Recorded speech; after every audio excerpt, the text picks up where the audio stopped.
2-3 गोष्टी लक्षात ठेवायच्या आहेत.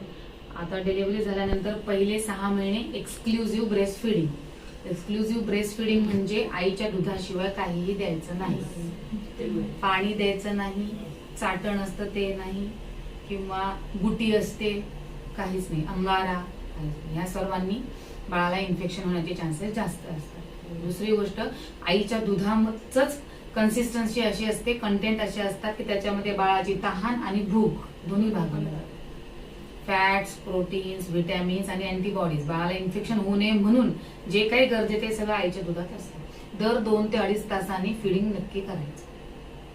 फिडिंग केल्यानंतर तुला 1 ग्लासभर पाणी प्यायचंय म्हणजे प्यायचं. डिहायड्रेट होऊ द्यायचं नाही स्वतःला.